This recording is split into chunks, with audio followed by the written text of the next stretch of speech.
अल्लामा इकबाल कह रहे हैं कि सबक भी पढ़, सदाकत का, अदालत का, शुजाअत का, लिया जाएगा काम उससे दुनिया की इमामत का। बहुत शुक्रिया। बिस्मिल्लाहिर्रहमानिर्रहीम। अभी आपने इख्तिसार के साथ आरिफ साहब के ज़रिए कुछ पार्टी के बुनियादी मकासद के मुताबिक इब्तदाई बातें सुनी। आज का ये प्रोग्राम 4 हिस्सों पर मुश्तमिल है। पहले हिस्से में मैं ये बताऊँगा कि वेलफेयर पार्टी ऑफ इंडिया की ज़रूरत क्यों महसूस हुई और वेलफेयर पार्टी ऑफ इंडिया क्या है। दूसरा हिस्सा ये होगा कि NGO में और पॉलिटिकल पार्टी में क्या फ़र्क होता है। और बाज़ लोग पॉलिटिकल पार्टी से जुड़ जाते हैं लेकिन वो सिर्फ NGO की तरफ पे काम करते हैं, उनका कोई हासिल पार्टी नहीं है।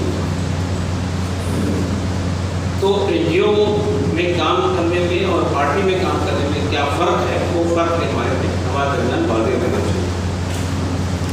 तीसरी बात यह है एक पॉलिटिकल पार्टी होने की हैसियत से पार्टी की ऑर्गेनाइजेशनल ज़रूरतें क्या हैं, तंजीमी ढांचा कैसा होना चाहिए, तंजीम को किस तरह से ग्रास रूट लेवल तक लाने की कोशिश होनी चाहिए, और तंजीम के जो दूसरे तकाज़े हैं, जो उसके रिक्वायरमेंट्स हैं, वो क्या क्या हैं और हम कैसे उसमें काम करें। और चौथी बात ये है कि एक पॉलिटिकल पार्टी का की हैसियत एक लीडरशिप भी होती है, लीडर की होती है। तो लीडरशिप का क्राइटेरिया क्या है और लीडरशिप के तकाज़े क्या हैं। ये 4 उन्वानात में आज की गुफ्तगू रहेगी, अलग अलग सेक्शन। उसके बाद एक सेक्शन होगा जो इंटरैक्टिव सेक्शन होगा। वो इंटरैक्टिव सेक्शन ये है कि इस वक्त मुल्क के सामने, तो इंटरैक्टिव सेक्शन का मतलब ये होगा कि आप में से हर आदमी को उसमें पार्टिसिपेट करें। इंटरैक्टिव सेक्शन हमने ये रखा है आज जिस मुल्क में हम इस वक्त मौजूद हैं, मुल्क के सामने जो प्रेसिंग इशूज़, जो सुलझते हुए मसाइल हैं, आपकी नज़र में वो क्या हैं और उनसे कैसे हम निपट सकते हैं। इसका इम्कान है कि इस सेशन में आप लोग जरूरी कि ये भी बताएं कैसे निपट सकते हैं, मसाइल की निशानदेही कर देंगे, ये इशूज़ हैं, ये प्रेसिंग मसाइल हैं, तो भी काफ़ी होगा। लेकिन अगर आप इसके साथ ये भी बताएं कि इन मसाइल से हम कैसे निपट सकते हैं, कैसे नज़ारा हो सकते हैं, तो उससे अंदाज़ा होगा कि हमारी सोच का रुख क्या है। तो पहली बात जो मुझे आपके सामने रखनी है वो ये बात है कि हम ये कहते हैं कि वेलफेयर पार्टी ऑफ इंडिया की ज़रूरत क्यों महसूस हुई। आप जानते हैं कि इस वक्त में हमारे मुल्क में तकरीबन इलेक्शन कमीशन ऑफ इंडिया से 2000 से ज़ायद पार्टियाँ रजिस्टर्ड हैं। वो कुछ नेशनल लेवल की पार्टियाँ हैं, कुछ रीजनल लेवल की पार्टियाँ, कुछ मुल्की सतह की पार्टियाँ हैं, कुछ रियासती सतह की पार्टियाँ हैं, और कुछ पार्टियाँ नेशनल पार्टियाँ हैं, रिकगनाइज पार्टियाँ। रिकगनाइज पार्टी वो होती है स्टेट लेवल पर या सेंट्रल लेवल पर जिस पार्टी को पार्लियामेंट के इलेक्शन में 4% वोट मिले या कुछ सीटें मिले तो उस बुनियाद पर वो ऑल इंडिया लेवल पर रिकगनाइज पार्टी होती है, और कुछ पार्टियाँ स्टेट लेवल पर रिकगनाइज होती हैं। तो इस वक्त हमारे मुल्क में सिर्फ 6 पॉलिटिकल पार्टियाँ जो है वो रिकगनाइज पार्टी हैं ऑल इंडिया सतह, और बाकी सब पार्टियाँ registered party. Election commission of India से आपको रजिस्टर्ड होना पड़ता है। वेलफेयर पार्टी ऑफ इंडिया 2011 ही में अपने क़याम के 2 महीने बाद इलेक्शन कमीशन से रजिस्टर्ड हो गई। तो इलेक्शन ये वेलफेयर पार्टी ऑफ इंडिया एक रजिस्टर्ड पॉलिटिकल पार्टी है।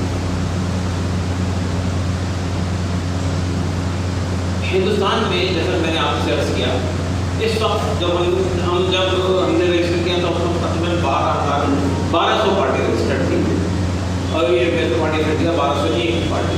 लेकिन आज की तारीख में 2000 पार्टियाँ रजिस्टर्ड हैं। ये जो पार्टियाँ लगातार बनती जा रही है, ये इस बात का सबूत है कि लोगों का एतमाद किसी एक पॉलिटिकल पार्टी पर, किसी पॉलिटिकल पार्टी, चाहे वो नेशनल लेवल की पार्टियाँ हों चाहे स्टेट लेवल की पार्टी, किसी एक पार्टी पर, किसी चंद पार्टियों पर लोगों का एतमाद नहीं है, और वो पार्टियाँ मल्टीप्लाई होते जा रही हैं। ये पार्टियाँ जो बन रही हैं वो 2 तरह की पार्टी हैं। मैंने अर्ज़ किया, एक तो नेशनल लेवल की पार्टी है, और रीजनल लेवल की जो पार्टियाँ हैं उसमें भी 2 तरह की पार्टियाँ हैं। एक पार्टी वो है जो कास्ट बेस्ड और कम्युनिटी बेस्ड पार्टी, किसी पर्टिकुलर कास्ट के लिए, किसी पर्टिकुलर तबके के लिए काम करने वाली पार्टी, उनके इंटरेस्ट के लिए काम करती है। और कुछ पार्टियां होती हैं जो किसी एक कम्युनिटी के लिए या अपनी कुछ कम्युनिटी के लिए काम करने वाली पार्टी, और कुछ पार्टियां ऐसी होती हैं जो सब के लिए काम करती हैं। ओबीसीज के, आदिवासियों के, महिलाओं के, ख़वातीन के, नौजवानों के और किसानों के इश्यूज को टेकअप किया है जनरल तरीके से, और इंसाफ के लिए, जुल्म के खिलाफ आवाज़ है। तो अपनी पॉलिटिकल एक्टिविज्म के इश्यूज को टेकअप करने के एतबार से वेलफेयर पार्टी एक इंक्लूसिव पार्टी है, सबके इश्यूज को लेकर चलती है। नंबर 1, तो हमने एक बात पर गौर किया कि वेलफेयर पार्टी को सपोर्ट बेस क्या होगा हिंदुस्तान की सियासत। तो नंबर 1 हमने ये बात सोची, हमारा ये ख्याल है कि मुसलमान, पहला तबका वो होगा जो मुसलमान वेलफेयर पार्टी के सपोर्ट में हमारे साथ आएंगे। इसकी 2 वजह। एक वजह तो ये है कि मुसलमान पिछले 70 साल से लीडरलेस कम्युनिटी, पॉलिटिकल लीडर्स, और उसका कोई पॉलिटिकल पार्टी नहीं है कि 1-2 पार्टियां इस वक्त खड़ी हो गई उनकी पार्टी के हैसियत से, लेकिन कोई उसका पॉलिटिकली कोई तूफान निकाल नहीं। नंबर 1। नंबर 2 ये कि उसके अंदर भी अब ये चीज़ें पैदा हो रही हैं कि हमें भी पावर शेयर करना चाहिए। तो मुसलमान पॉलिटिकली चूँकि अनएम्पावर्ड है, नंबर 1। नंबर 2, वो इस वक्त में हिंदुस्तान के अंदर दलितों के अलावा, दलितों के बाद सबसे बैकवर्ड कम्युनिटी है, एजुकेशनली भी, इकोनॉमिक। तो ये दूसरी वजह है। तो ये बात कि हमारा जो सपोर्ट बेस होगा वो नंबर 1 मुसलमान, नंबर 2 दलित। इसके बावजूद भी कि दलितों की बहुत सारी पॉलिटिकल पार्टी हमारे यहाँ मौजूद तो होगी आदिवासी। आदिवासियों की आबादी पूरे मुल्क के तनाजुर में आप देखें तो 7%, 7%, लेकिन सबसे निगलेक्टेड कम्युनिटी अगर कोई है तो आदिवासी। ये जो माओवाद के नाम से हमारे मुल्क में हुकूमतें जो बार इन पे हमले कर रही है, आदिवासियों के कुछ क्लस्टर्स हैं, झारखंड में है, नॉर्थ ईस्ट में है, छत्तीसगढ़ में है, आंध्रा में है, इस तरह से उनकी आबादियाँ हैं। और आमतौर पर ये वो लोग हैं जो जंगलों के अंदर हैं। तो ये इनके साथ इनका बहुत एक्सप्लॉयटेशन होता रहा है, चाहे कांग्रेस के ज़माने में हो रहा हो, चाहे अब हो। तो ये भी किसी पॉलिटिकल पार्टी की छत्र छाया में आना चाहिए। अगर हम इनके इश्यूज को टेक करते हैं और इनके दरमियान काम करते हैं तो ये तीसरा वोट बैंक हमारा हो सकता। हाथों की तब्दीली में विश्वास नहीं कि भाई आज बीजेपी है उसको रिप्लेस करके हम आ जाएं, कांग्रेस पार्टी है तो उसको रिप्लेस करके हम आ जाएं, समाजवादी पार्टी है, बहुजनवाद पार्टी है, उसको रिप्लेस करके हम इक़्तिदार में आ जाएं। तो ये काम तो तकरीबन हर पॉलिटिकल पार्टी करती है। हमने जो बात रखी है, देखिए ये बड़ा इम्पोर्टेंट सवाल है और इसके क्या कॉन्सिक्वेंसेस होंगे, इसके क्या क्या तकाज़े होंगे, इसमें और करने की जरूरत है। हमने ये कहा कि ये पार्टी सत्ता परिवर्तन नहीं बल्कि व्यवस्था परिवर्तन, पूरे निज़ाम को तब्दील करना चाहता है। हमारा मानना ये है कि अगर आपने सत्ता परिवर्तन किया और निज़ाम बाकी रहा तो आपके आने से कोई फर्क बाकी नहीं, हाथों की तब्दीली दूर हो जाएगी। लेकिन अगर निज़ाम वही चलता रहा, हमारे मुल्क की माशी पॉलिसियाँ, इकोनॉमिक पॉलिसीज, अर्थव्यवस्था की बुनियाद उन्हीं पॉलिसीज पर रहे जो अब तक चली आ रही है, हमारे मुल्क की तालीमी पॉलिसी भी उन्हीं खतूत में काम करते रहे जो अब तक चली आ रही है, हमारे मुल्क की रूरल एरिया की पार्टी नहीं, इलाकों के जो मसाइल हैं या किसानों के मसाइल समस्याएँ हैं वो उन्हीं खतूत पे चलते रहे जो 70 साल से चले आ रहे हैं। तो इसी तरह दलितों के लिए, आदिवासियों के लिए, ख़वातीन के लिए, इसी तरह rural policy, urban policy, foreign policy में कोई तब्दीली वाक़ई ना हो और हम सत्ता में आ जाएं तो फिर हमारे लिए भी यानी पार्टी के क़याम का कोई मकसद नहीं। ये कि हम एक वेलफेयर स्टेट कायम करना, एक फलाही रियासत कायम करना, एक कल्याणकारी राज्य की स्थापना करना। क्या है कल्याणकारी राज्य? बोलने पर अच्छा लगता है, welfare state. What is welfare? हम एक ऐसा मुल्क खड़ा करना चाहते हैं, एक ऐसा निजाम बर्पा करना चाहते हैं जिसमें हर सर को छत, हर बदन को लिबास, हर पेट को दो वक्त की रोटी, हर हाथ को काम, और हर पैदा होने वाले बच्चे को फ्री कंपल्सरी क्वालिटी, मुफ्त तालीम, कंपल्सरी तालीम और क्वालिटी एजुकेशन, मेयारी तालीम। ये पार्टी का लक्ष्य है। बात कहने बड़ी अच्छी है कि हर सर को छत, हर बदन को लिबास, हर पेट को दो वक्त की रोटी और हर हाथ को काम। लेकिन ये बात हिंदुस्तान जैसे मुल्क में, जहाँ पर आपके में ये बात होनी चाहिए कि दुनिया में एक एजेंसी है यूनिसेफ, यूनाइटेड नेशन, हर साल वो दुनिया में गुर्बत और तग़ज़िया की कमी, यानी खाने के अंदर जो न्यूट्रिशन होना चाहिए, न्यूट्रिशन की कमी की वजह से कितने लोग मुतासिर होते हैं, कितने लोग मर जाते हैं भूख से, उसका जायजा लेते हैं। और कि हमारे पार्टी में देखिए जितनी पॉलिटिकल पार्टी है कपूल, और तो 4 बातें तकरीबन कॉमन है। एक तो ये कि उसमें बड़ी तादाद उन लोगों की है जो क्रिमिनल बैकग्राउंड है, समाज के गुंडे, बदमाश, लुटेरे। पार्लियामेंट में इस वक्त 33% लोग हुए हैं जिन पर क्रिमिनल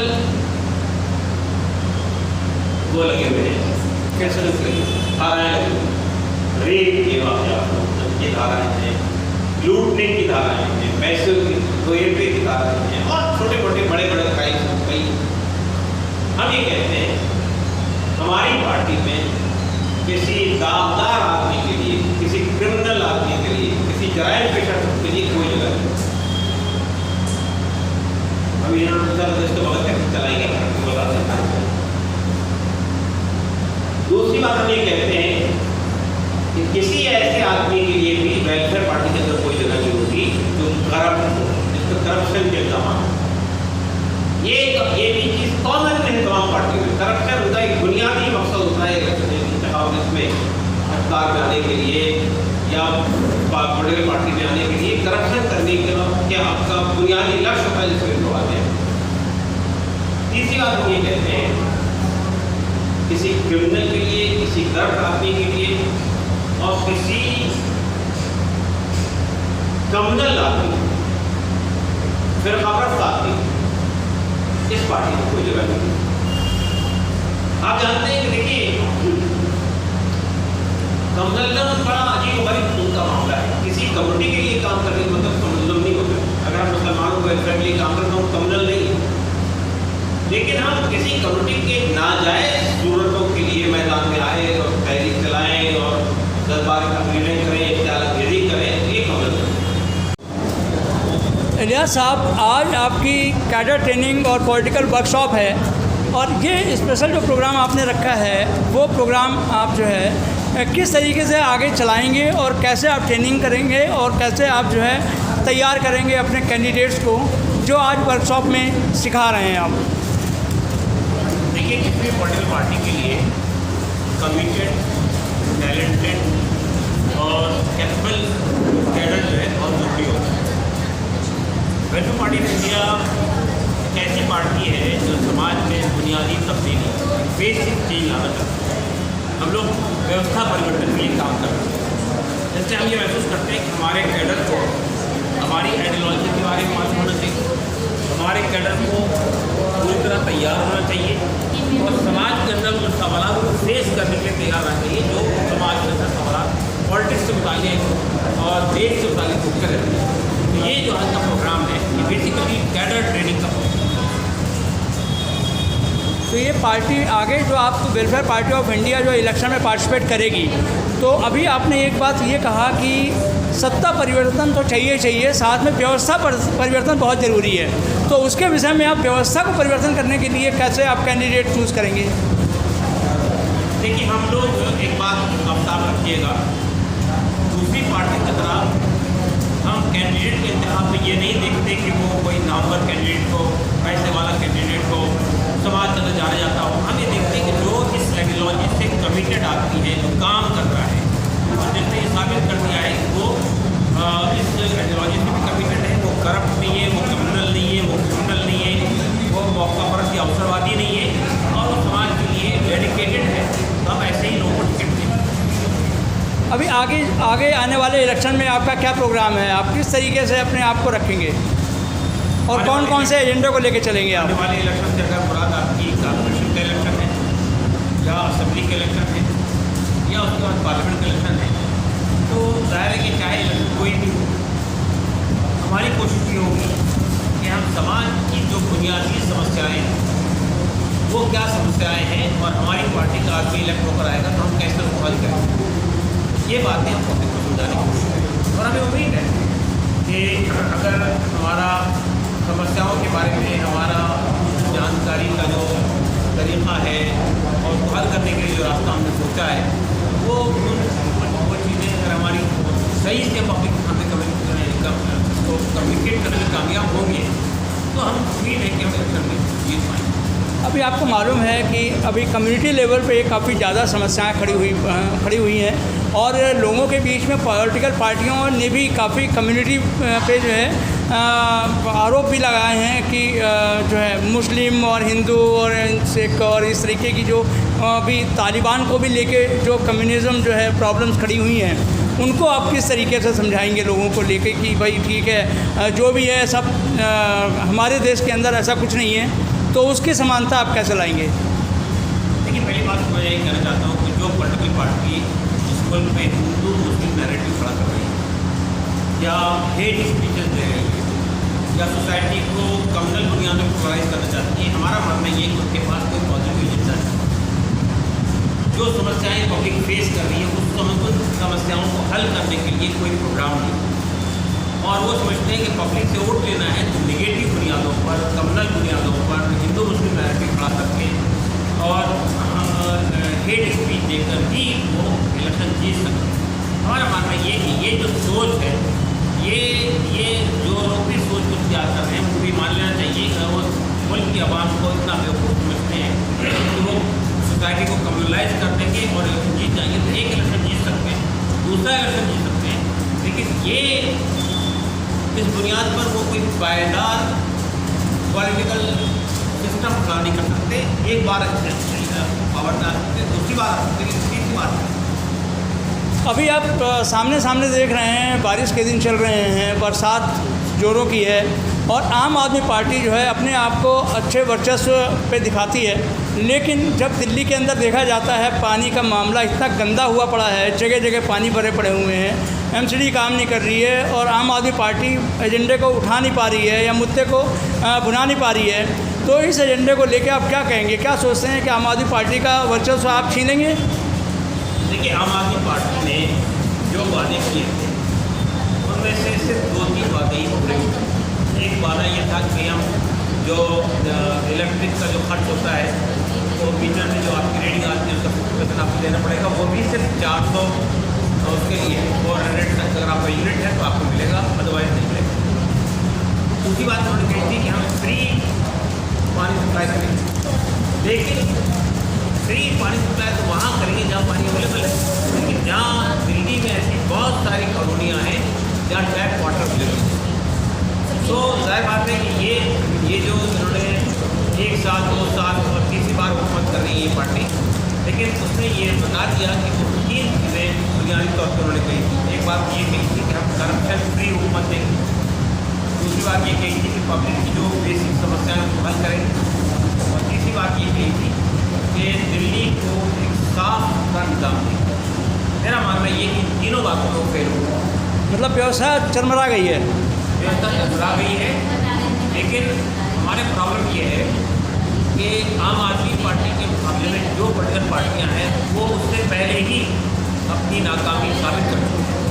तो दिल्ली में हम समझते हैं कि एक ऐसी पॉलिटिकल पार्टी की जरूरत है जो समाज का समस्याओं का विजन भी रखती हो और उसके हल करने का, समाधान करने का उसके पास कोई क्लियर कट एजेंडा भी हो और उसमें कमिटेड लोग हो जो आवाम से कमिटेड हो, तो तभी जाकर आप ये सब पढ़ा सकते हैं कि यहाँ कोई चेंज आए। आगे आने वाले एमसीडी इलेक्शंस में आप कितने कैंडिडेट को खड़ा कर रहे हैं दिल्ली में? देखिए, हम इलेक्शन से 5 महीने पहले, 4-5 महीने पहले समीक्षा करेंगे पूरे दिल्ली में हमारे काम की, और जहाँ से हम इलेक्शन जीतने की कोशिश होंगे वहीं पे हम या जीतने की कोशिश में या सब्सिडियल वोट में वहीं पे। कई पार्टियों ने तो अपना अभियान भी शुरू कर दिया है और आपने अभी इलेक्शन भी नहीं मतलब इलेक्शन के लिए कैंडिडेट भी अभी खड़े नहीं किए हैं। तो अगर उन्होंने अभी 6 महीने पहले एजेंडा शुरू कर दिया, कैंपेन शुरू कर दिया और आपने अभी कैंडिडेट भी खड़ा नहीं किया, तो आप अपनी पार्टी को कहाँ समझते हैं, कहाँ सोचते हैं अपने आप पार्टी को कि आप कैसे स्टार्ट करेंगे उसको और कैसे आप इलेक्शन तक जीत पाएंगे? देखिए, असल में इलेक्शन जीतने के लिए सिर्फ कैंडिडेट का लाना काफ़ी नहीं होता है, सबसे पहले डिक्लेयर करना काफ़ी होता है, बल्कि ये होता है कि आप पब्लिक के सामने क्या एजेंडा लेकर जा रहे हैं, पब्लिक की समस्याओं के हल करने के सिलसिले में आपके पास क्या रणनीति है, फिर ये कि आप किस तरह पब्लिक को अपनी बात कम्युनिकेट कर सकते हैं। उन एतबार से अगर हम देखेंगे हमारी कोशिशों की जहाँ हम खड़े करेंगे अपने कैंडिडेट, वहाँ हम पूरी समस्या का समाधान कैसे करेंगे वो बात भी रखेंगे।